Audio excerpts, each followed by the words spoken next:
Good morning! Good morning, sir! Shout out pala doon sa invade director natin, no? Nabalitaan ko, sir, may imbestigahan mo daw yung yung SEA Games dati doon sa 2019 pa ba? Nako.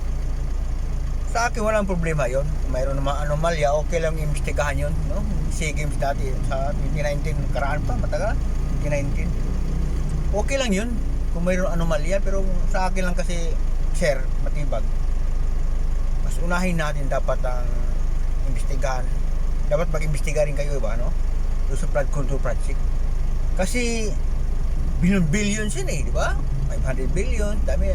At saka sa mga nakawan, no? Daming witness, daming patunay, di ba? Yung dapat ang unahin natin, di ba? Hindi ko naman sinasabi nga hindi imbestigahan yung sige doon nung 2019 pa. Siyempre, kung mayroon kayong mahalungkat noon, siguro kaunti lang siguro, di gagaya sa nangyari ngayon nga malita-malitang pira ang nakikita natin sa social media nga talagang di-deliver kung saan-saan, di ba? Kaya sa akin lang, sir, NBI, mas maganda kung doon kayo makatutok sa flood control project, di ba? Sa mga kawatan, no? Sa mga congressman na mangnanakaw, diba? Lahat-lahat, PWH, o kontraktor, lahat-lahat iniimbestigahan. Tapusin nyo muna yan, saka na kayo mag-proceed sa lain case, diba?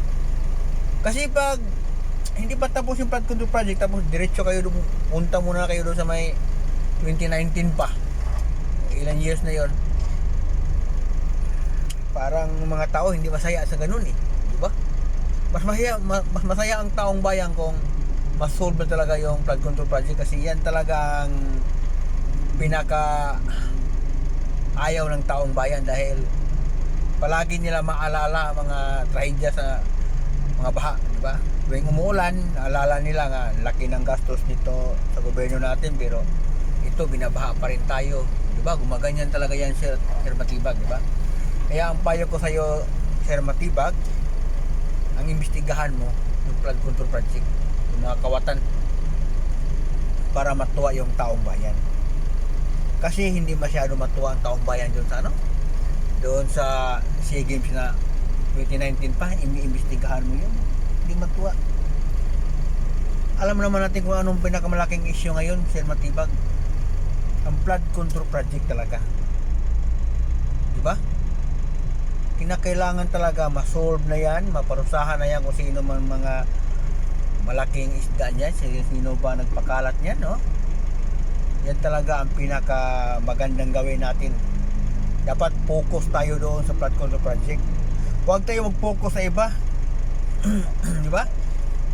Minsan lumilihis minsan iba diyan, kasi gaya ng Marcolita, kinakasuhan ng ganito ganyan, o daming huwag. Flood control tayo tumututok, huwag na yun sa mga maliit na bagay. Yung Marcolita, maliit na bagay lang yan Pangalawa, hindi naman tao yun hindi naman pira ng taong bayan yun. Donation yun di ba? Talagang ninilihis talaga doon. Naku, specimen trial, ninilihis doon. Unahin muna natin ang flood control project para matuwa yung taong bayan. Yan pakiusap po, di ba? Kasi nabalitaan ko, no, at talaga imbestigahan ng SEA Games yung 2019 pa. Samantala yung flood control project nga billion, di ba?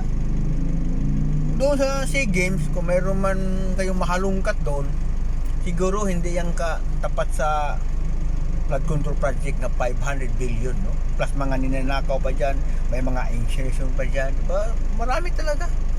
Kaya doon ka muna tumutok, sir, sa flood control project. Huwag ka muna pumunta sa ibang iba kung saan saan. Yan lang, iusap ko lang.